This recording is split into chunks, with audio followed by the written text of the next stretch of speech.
Okay. When did you get recruited or join the military?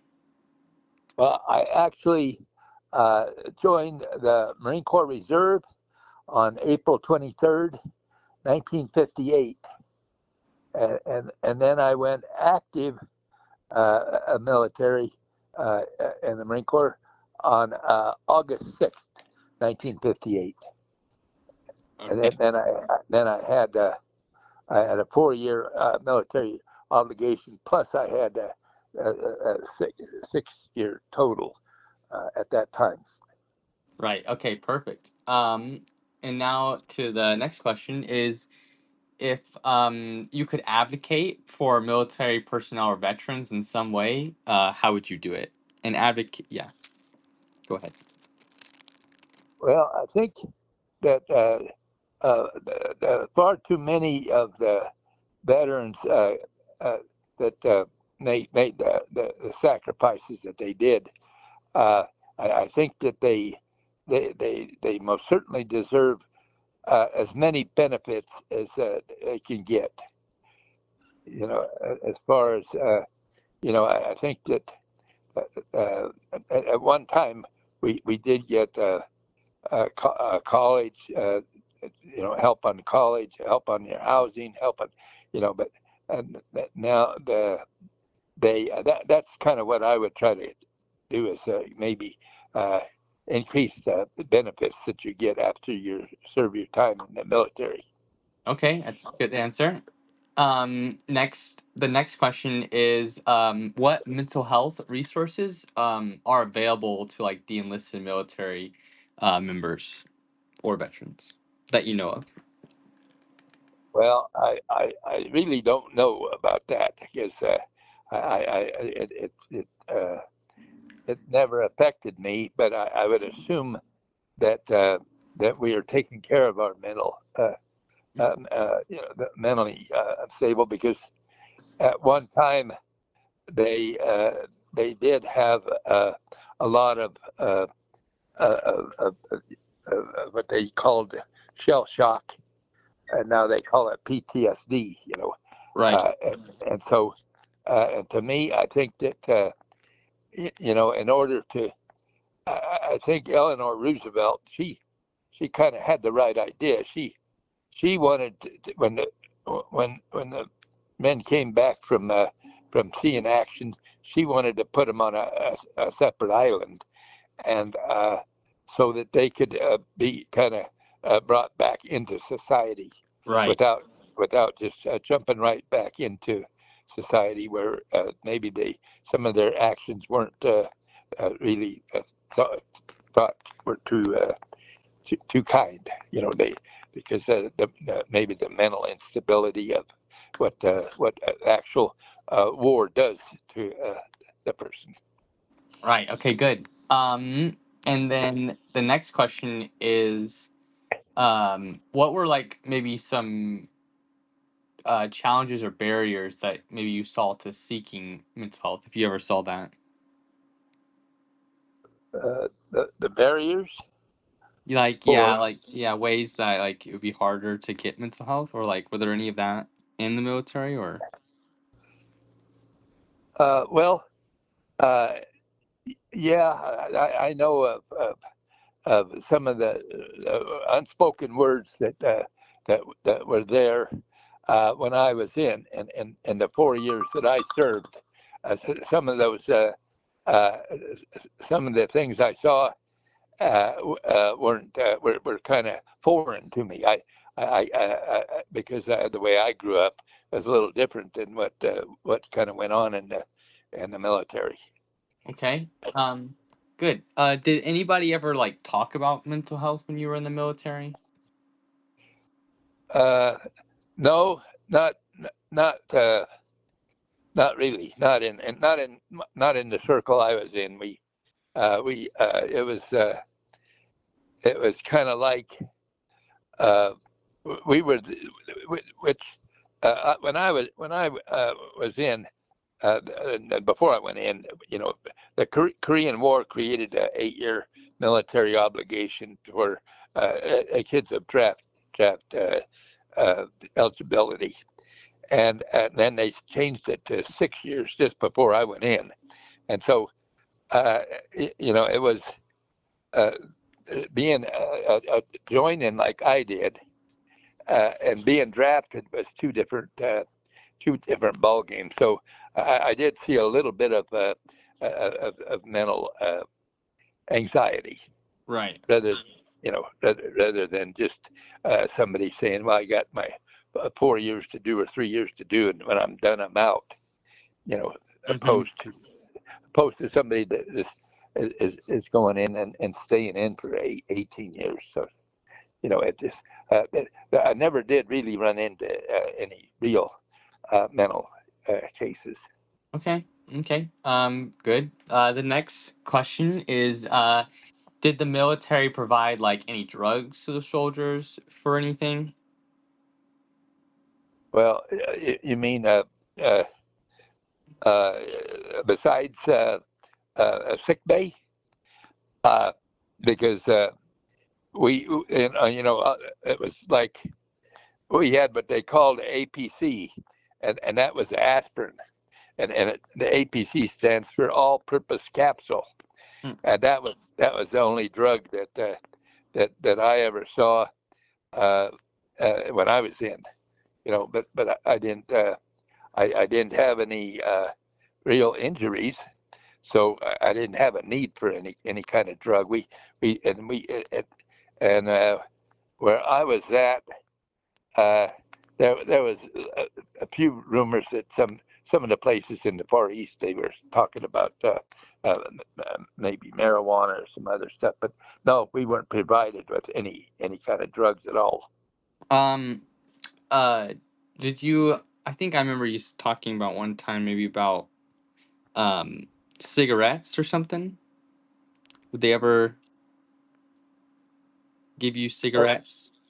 oh yeah, yeah, sure, yeah, yeah. We got cigarettes in our sea rations, and when we did get them, but I mean, most of the time, the cigarettes were, the sea rations. That was something that they did hand to you when the PXs weren't available, when you were on maneuvers or whatever, and it was where you would eat the old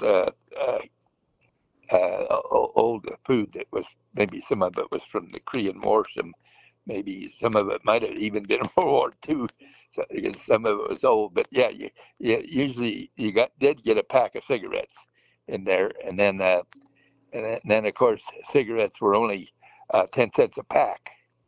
When I was aboard ship, there was a dollar 10 a carton for filter tip cigarettes.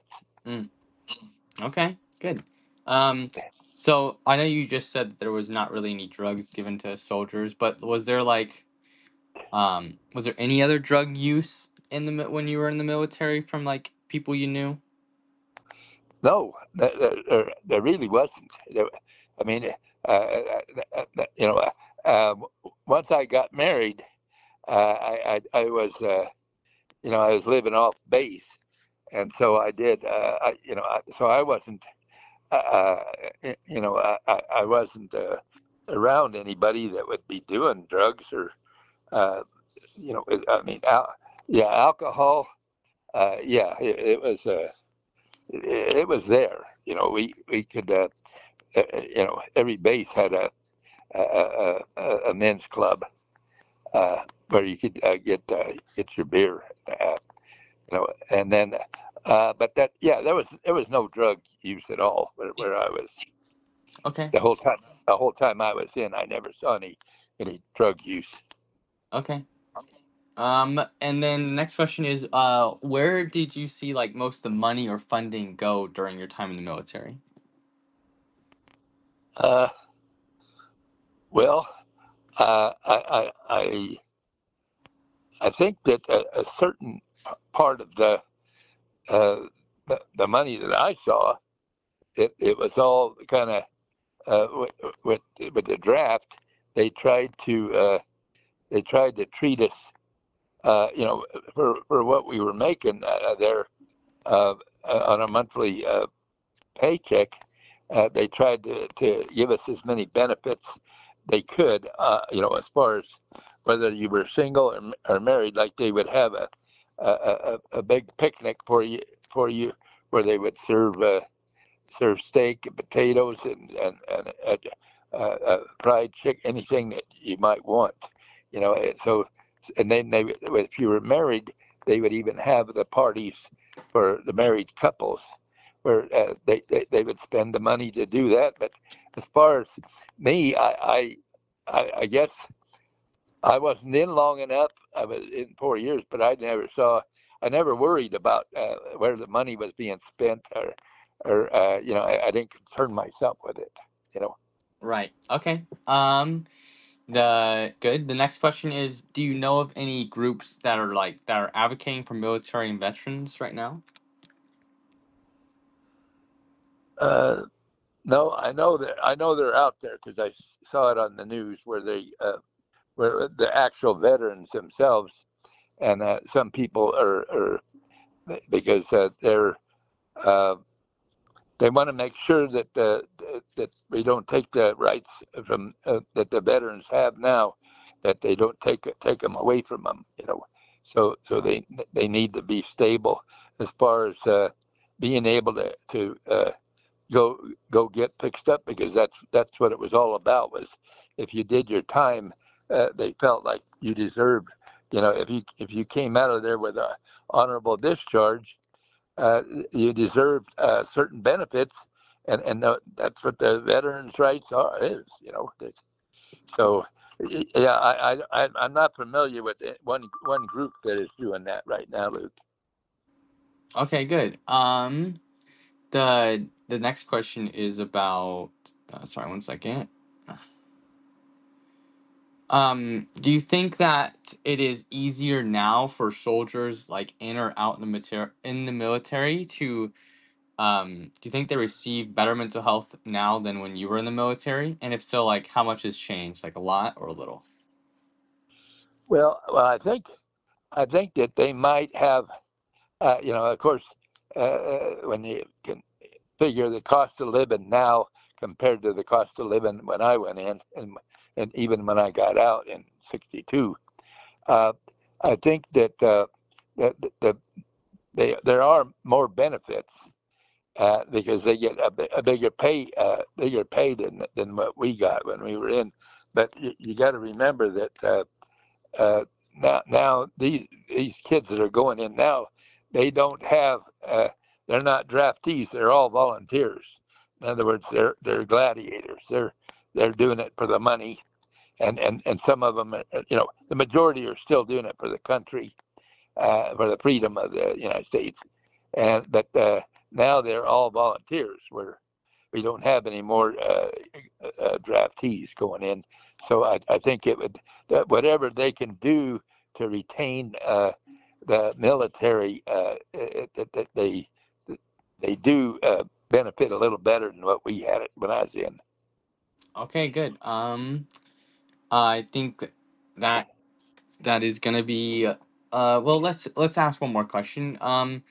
Do you like was there like when you were in the military was there like stigma around mental health support, meaning like did people feel like they couldn't go to mental health support because they felt like the military may like kick them out or something like that, or like they felt or go ahead.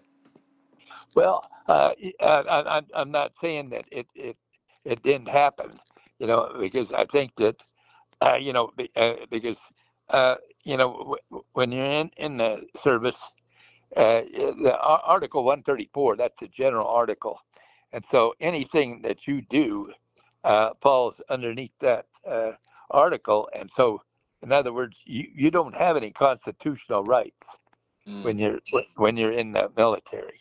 mm, You have Article 134, which it it it it kind of encompasses anything that you might do, or if they do find you, uh, you know, uh, as a problem child, or as a troublemaker, well then Article 134 comes in to play, and out you go. Right. So yeah, I don't think as far as the mental part of it, I just like I said, I didn't I didn't see a lot of that mental. Yeah, although boot camp might have been tough on a lot of young kids, because once they got in the Marine Corps, they, I don't know what they were thinking why they would sign up, and then once they got in there and they found out that it was a little more tougher than what they expected, and that's kind of where I was at too. You don't expect some of this stuff to happen, but I don't know if some of them did claim mental incapacity, that or even you know uh, they did almost anything they could to try to get out of it. Right. You know, but yeah, that's about all I ever saw, and I didn't hear of any of that either. So I'm not sure, but That's that's good. about all. Yeah. Okay. Thank you for taking the time to interview. Yeah, you're very welcome, Luke. Yeah. So yeah, and I